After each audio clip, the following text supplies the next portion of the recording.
தஞ்சை மாவட்டம் ஆடுதுறையில் பாமக நிர்வாகி மா.க. ஸ்டாலின் மீது வெடிகுண்டு வீசி கொலை செய்த முயற்சி செய்த வழக்கில் 2 நபர்களை போலீசார் கைது செய்துள்ளனர். இதுகுறித்து கூடுதல் தகவல்களை நமது செய்தியாளர் விக்னேஷ் வழங்க கேட்கலாம். விக்னேஷ், விரிவான தகவல்களை பதிவு பண்ணலாம். வணக்கம்மா. தஞ்சை மாவட்டம் ஆடுதுறை பேரூராட்சி அலுவலகத்தில் கடந்த 5ஆம் தேதி கூலிப்படையினர் வெடிகுண்டு வீசி பேரூராட்சி பெருந்தலைவர் மா.க. ஸ்டாலினை கொலை முயற்சி மேற்கொண்டனர். இதில் மா.க. ஸ்டாலினின் ஓட்டுநர் அருண் மற்றும் பாட்டாளி மக்கள் கட்சி வன்னியர் சங்க நிர்வாகி இளையராஜா ஆகியோர் காயமடைந்து மருத்துவமனையில் சிகிச்சை பெற்று வந்தனர். இந்த சம்பவம் நாடு முழுவதும் பெரும் பரபரப்பை ஏற்படுத்திய நிலையில் மா.க. ஸ்டாலின் அவர்களை தொடர்ந்து ஏராளமான கட்சி நிர்வாகிகள் மற்றும் பல்வேறு கட்சியைச் சேர்ந்த பிரமுகர்கள் சந்தித்து ஆறுதல் கூறினர். இந்நிலையில் இந்த சம்பவத்தில் ஈடுபட்டவர்களை விரைந்து விசாரணை மேற்கொண்டு அவர்களை கைது செய்யப்பட வேண்டும் என பல்வேறு தரப்பினர் கோரிக்கை வைத்து வந்த நிலையில் இன்றைய தினம் காலை திருவிடைமருதூர் தூண்டில் விநாயகன்பேட்டையைச் சேர்ந்த பிரபல ரவுடி லாலி மணிகண்டனின் அண்ணன் மகேஷ் மற்றும் அதே பகுதியைச் சேர்ந்த மருதுபாண்டி ஆகியோரை போலீசார் கைது செய்து விசாரணை மேற்கொண்டு வருகின்றனர்.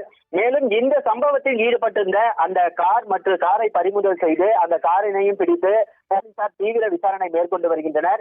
7 பேர் கொண்ட கும்பல் இந்த சம்பவத்தில் ஈடுபட்டுள்ளதாகவும் அவர்களை நெருங்கி வருவதாகவும் விரைந்து அவர்கள் கைது செய்யப்பட்டு நடவடிக்கைகள் மேற்கொள்ளப்படும் என்று போலீஸ் தரப்பில் கூறப்பட்டு வந்தாலும் இவர்கள் மீது உரிய நடவடிக்கை மேற்கொள்ள வேண்டும், போலீசார் விரைந்து இந்த பணிகளை துரிதப்படுத்த வேண்டும் என தொடர்ந்து பேரூராட்சி பெருந்தலைவர் மா.க. ஸ்டாலின் கோரிக்கை வைத்துள்ளார். இந்நிலையில் இந்த சம்பவத்தில் ஈடுபட்டிருந்ததாக கூறி விசாரணை மேற்கொண்டு வந்த கும்பகோணம் அருகே பட்டீஸ்வரத்தைச் சேர்ந்த லட்சுமணன் என்பவர் நேற்றைய தினம் தற்கொலை செய்து கொண்டார். இந்த சம்பவம் சந்தேகத்தை ஏற்படுத்தியுள்ளது. கூலிப்படையினரின் அந்த நெருக்கத்தின் காரணமாக அவர் தற்கொலை செய்திருப்பார் என்ற கோணத்தில் போலீசார் விசாரணை மேற்கொள்ள வேண்டும் என பேரூராட்சி பெருந்தலைவர் மா.க. ஸ்டாலின் தொடர்ந்து போலீசாரிடம் கோரிக்கை வைத்து வருகிறார்.